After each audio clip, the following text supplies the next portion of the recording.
नमस्कार, मैं हूं अंकुर और आप देख रहे हैं सत्य हिंदी का न्यूज बुलेटिन। एक नजर अब तक की सुर्खियों पर। जेडीयू के नेता लगातार ये मांग कर रहे हैं कि बिहार को विशेष राज्य का दर्जा दिया जाए, लेकिन बिहार के सीएम नीतीश कुमार की पार्टी को आज फाइनल जवाब मिल गया। इस जवाब में कहा गया कि बिहार को स्पेशल स्टेटस का दर्जा नहीं मिल सकता। संसद में आज शुरू हुए बजट सत्र में जेडीयू के सांसद राम प्रतीक मंडल के सवाल के जवाब में पंकज चौधरी ने लिखित जवाब में कहा कि बिहार को विशेष राज्य का दर्जा नहीं मिल सकता है। वित्त राज्य मंत्री पंकज चौधरी ने केंद्र सरकार की तरफ से जवाब देते हुए कहा कि बिहार को विशेष राज्य का दर्जा देना संभव नहीं है। इसके साथ ही केंद्रीय राज्य मंत्री ने कहा कि स्पेशल स्टेटस के लिए जिन प्रावधानों को पूरा करना होता है वो बिहार में नहीं है। गौरतलब है कि बीते कुछ सालों से बिहार को स्पेशल स्टेटस का दर्जा देने की मांग लगातार उठती रही है। बिहार में एक बार फिर ये मांग जोर पकड़ रही है। केंद्र सरकार की ओर से बिहार को विशेष राज्य का दर्जा देने से मना करने पर सियासत गर्मा गई है। सरकार का फैसला जेडीयू के लिए बड़ा झटका माना जा रहा है, जो कि एनडीए का हिस्सा है। लोकसभा चुनाव के बाद से ही जेडीयू बिहार को विशेष राज्य का दर्जा देने की मांग कर रही थी। अब सरकार के फैसले पर आरजेडी नेता और राज्यसभा सांसद मनोज झा ने पलटवार किया है। आरजेडी सांसद ने कहा कि आप बिहार को मजदूर सप्लाई प्रदेश बनाकर रखना चाहते हैं। इससे पहले उन्होंने राज्यसभा में अपनी बात रखी थी। उन्होंने कहा कि बिहार को विशेष राज्य का दर्जा तो मिलना ही चाहिए, साथ में स्पेशल पैकेज भी मिलना चाहिए। इन दोनों के बीच में या शब्द का इस्तेमाल नहीं होना चाहिए। हमें दोनों चाहिए। संसद में मांगेंगे, सड़क पर मांगेंगे। बिहार के स्पेशल स्टेटस देने से मना करने के केंद्र सरकार के जवाब के बाद आरजेडी ने मुख्यमंत्री नीतीश कुमार पर निशाना साधा। आरजेडी ने कहा है कि नीतीश कुमार और आरजेडी विशेष राज्य के दर्जे पर ढोंग की राजनीति करते हैं। आरजेडी के अध्यक्ष लालू प्रसाद यादव ने मांग की है कि नीतीश कुमार तुरंत इस्तीफा दें। वहीं कांग्रेस ने ट्वीट कर कहा है कि मोदी और नीतीश ने बिहार को धोखा दिया है। कांवड़ यात्रा मार्ग के भोजनालयों या रेडियो पर अब मालिकों का नाम लिखने की जरूरत नहीं होगी। सुप्रीम कोर्ट ने सोमवार को उत्तर प्रदेश और उत्तराखंड सरकार द्वारा कांवड़ यात्रा मार्ग के भोजनालयों को लेकर जारी निर्देशों पर रोक लगा दी। बता दें, यूपी और उत्तराखंड सरकार के इन निर्देशों में कहा गया था कि कांवड़ यात्रा मार्ग पर स्थित भोजनालयों को ऐसी दुकानों के बाहर मालिकों के नाम प्रदर्शित करने होंगे। जस्टिस ऋषिकेश रॉय और जस्टिस भट्टी की बेंच ने सरकार के आदेशों को चुनौती देने वाली याचिकाओं पर नोटिस जारी करते हुए अंतरिम आदेश पारित किया। पीठ ने हालांकि साफ किया कि भोजनालयों को परोसा जा रहा भोजन प्रदर्शित करना चाहिए। यूपी में कांवड़ यात्रा रूट पर दुकानदारों के नाम सार्वजनिक करने पर सुप्रीम कोर्ट ने अंतरिम रोक लगा दी। इसके बाद अखिलेश यादव ने कहा कि जिस समय उन्हें इस तरह के फैसले की जानकारी मिली थी, उसी समय उन्होंने कहा था कि सुप्रीम कोर्ट इसका संज्ञान ले और इस कार्रवाई को रोके। सांप्रदायिक राजनीति का दिया फड़फड़ा रहा है और इस वजह से ये इस तरह के फैसले ले रहे हैं। सांप्रदायिक राजनीति खत्म होने जा रही है और इसका दुख बीजेपी को है। ये बड़ा संवेदनशील मुद्दा है और उत्तर प्रदेश में काफी समय से देख रहे हैं कि अधिकारी किस तरह से राजनीतिक दलों का काम कर रहे हैं। असम के मुख्यमंत्री हेमंत बिस्वा शर्मा ने कहा कि कांग्रेस पार्टी का मानना है कि मुस्लिम मालिक का नाम दिखाने से रेस्टोरों में हिंदू ग्राहक नहीं आते, लेकिन नाम छुपाना कोई समाधान नहीं।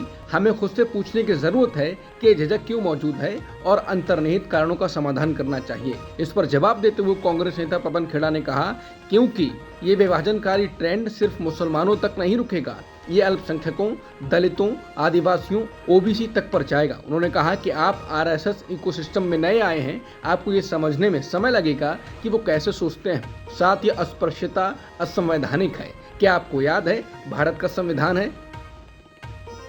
विवादों से घिरी नीट यूजी परीक्षा से संबंधित याचिकाओं पर सोमवार को सुप्रीम कोर्ट में अहम सुनवाई हुई। कोर्ट ने आईआईटी दिल्ली के निदेशक को नीट यूजी 2024 के लिए 3 विशेषज्ञों की टीम गठित करने और सही उत्तरों पर रिपोर्ट सौंपने को कहा। सुप्रीम कोर्ट ने आईआईटी दिल्ली के विशेषज्ञों से मंगलवार दोपहर 12 बजे तक एक प्रश्न विशेष के सही उत्तर पर राय देने को कहा।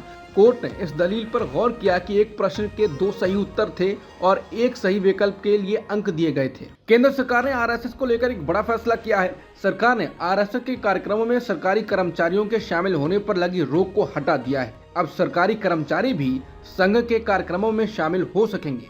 1966 में तत्कालीन कांग्रेस की सरकार ने ये बैन लगाया था। अब 58 साल बाद इसे रद्द कर दिया गया है। 9 जुलाई 2024 को सरकार की तरफ से जारी किए गए आदेश में कहा गया कि आरएसएस की गतिविधियों में सरकारी कर्मचारियों के हिस्सा लेने के संबंध में ये आदेश जारी किया जा रहा है। आगे लिखा है, समीक्षा करने के बाद ये निर्णय लिया गया है कि 30 नवंबर 1966, 25 जुलाई 1970 और 28 अक्टूबर 1980 को जारी हुए सरकारी आदेशों से राष्ट्रीय स्वयंसेवक संघ का नाम हटा दिया जाए। BJP IT cell head Amit Malviya ने भी इस फैसले की जानकारी दी है। आरएसएस और इसके प्रमुख मोहन भागवत द्वारा संकेतों में पीएम मोदी पर और सरकार पर सवाल खड़े किए जाने के बीच अब मोदी सरकार ने आरएसएस को बड़ा तोहफा दिया है। मोदी सरकार ने आरएसएस की गतिविधियों में सरकारी कर्मचारियों के शामिल होने पर दशकों पहले लगे बैन को हटा दिया है। सरकार के इस फैसले से राजनीतिक तूफान खड़ा हो गया है। विपक्षी दलों ने सरकार के इस फैसले पर कड़ी आपत्ति जताई है। सरकार से आदेश को वापस लेने की मांग करते हुए बीएसपी प्रमुख मायावती ने कहा कि केंद्र का फैसला राजनीति से प्रेरित है और इसका उद्देश्य आरएसएस को खुश करना है ताकि लोकसभा चुनावों के बाद सरकारी नीतियों और उनके अहंकारी रवैये को लेकर दोनों के बीच कड़ी कड़वाहट को कम किया जा सके। उन्होंने कहा यह आदेश राष्ट्रीय हित के विरोध में है। केंद्र की मोदी सरकार के इस फैसले का कांग्रेस ने विरोध किया है। कांग्रेस महासचिव जयराम रमेश ने कहा कि फरवरी 1948 में गांधी जी की हत्या के बाद सरदार पटेल ने आरएसएस पर प्रतिबंध लगा दिया था। इसके बाद अच्छे आचरण के आश्वासन पर प्रतिबंध को हटाया गया। इसके बाद भी आरएसएस ने नागपुर में कभी तिरंगा नहीं फहराया। 1966 में आरएसएस की गतिविधियों में भाग लेने वाले सरकारी कर्मचारियों पर प्रतिबंध लगाया गया था और ये सही निर्णय भी था। उन्होंने आगे लिखा कि 4 जून 2024 के बाद प्रधानमंत्री और आरएसएस के बीच संबंधों में कड़वाहट आई है। 9 जुलाई 2024 को 58 साल का प्रतिबंध हटा दिया गया जो अटल बिहारी वाजपेयी के प्रधानमंत्री कार्यकाल के दौरान भी लागू था। मेरा मानना है कि नौकरशाही भी अब निक्कर में जा सकती है। एमएसपी समेत अन्य मुद्दों को लेकर अपनी मांग पर अड़े किसान फिर से दिल्ली कूच करने के प्रयास में हैं। किसान नेता सरवन सिंह पंडेर ने कहा कि एमएसपी लीगल कानून बनाने के लिए अब फिर से मार्च शुरू किया जाएगा और 15 अगस्त को पूरे देश में ट्रैक्टर मार्च निकाला जाएगा। फिलहाल शंभू बॉर्डर और खनौनी बॉर्डर बंद है। जब भी ये बॉर्डर खुलेंगे किसान दिल्ली की तरफ कूच जरूर करेंगे।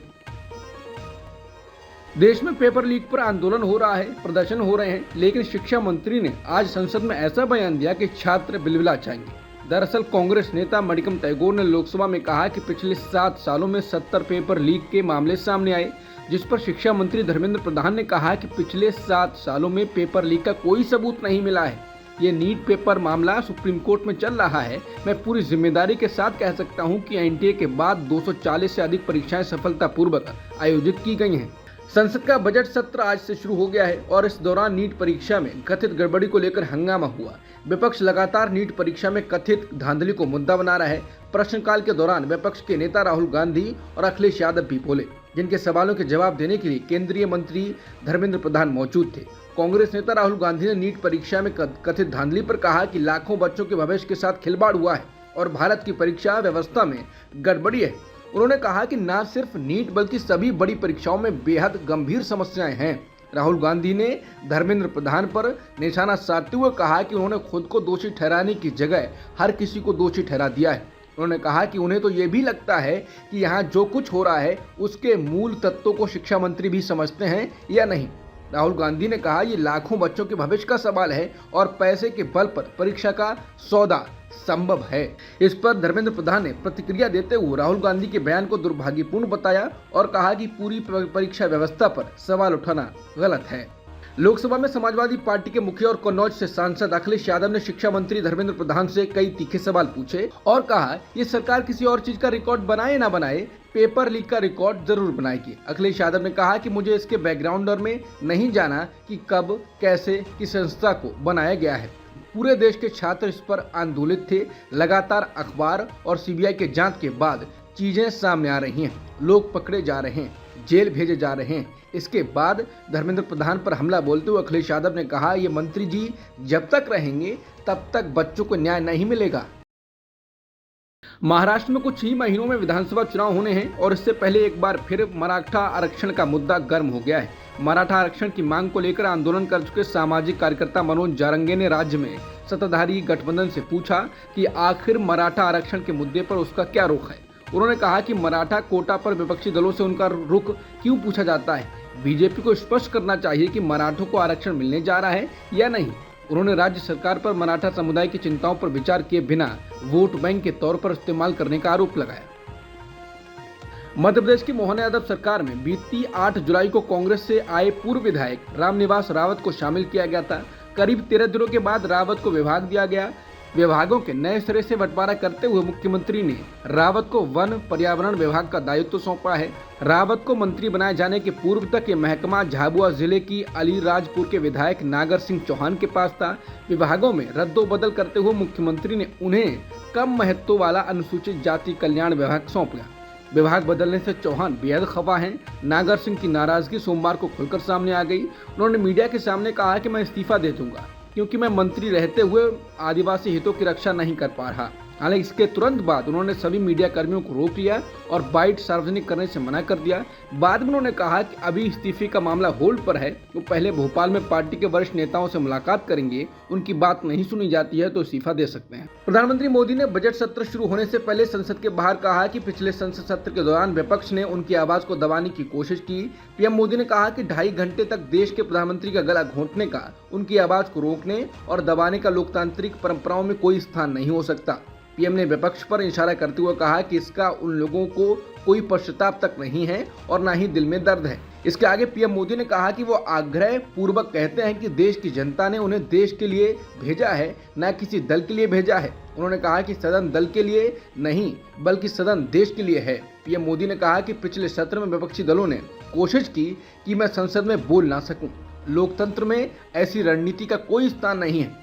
पीएम ने कुछ दलों की नकारात्मक राजनीति की आलोचना करते हुए कहा कि उन्होंने संसद के समय का उपयोग अपनी विफलताओं को छिपाने के लिए किया। इस पर पत्रकार रणविजय ने कहा है कि नरेंद्र मोदी को इतना कमजोर कभी नहीं देखा। वरिष्ठ पत्रकार मृणाल पांडे ने लिखा है कि मेरा वज्र कठोर हृदय द्रवित हो रहा है संतों। लखीमपुर खीरी में हिंसा के मामले में जेल में बंद पूर्व केंद्रीय मंत्री अजय मिश्रा टेनी के बेटे आशीष मिश्रा को जमानत दे दी गई है। हालांकि सुप्रीम कोर्ट ने ट्रायल कोर्ट को लखीमपुर खीरी हिंसा मामले में सुनवाई तेज करने और टाइम फिक्स करने तक का निर्देश दिया। अमेरिकी राष्ट्रपति जो बाइडेन ने दोबारा चुनाव लड़ने से पैर पीछे खींच लिए हैं और उत्तराधिकारी के रूप में उपराष्ट्रपति और भारतीय अमेरिकी नेता कमला हैरिस को चुना है, जिसके बाद कई डेमोक्रेट्स ने उपराष्ट्रपति कमला हैरिस को ट्रंप के खिलाफ पार्टी के राष्ट्रपति पद के उम्मीदवार के रूप में लड़ने का समर्थन किया।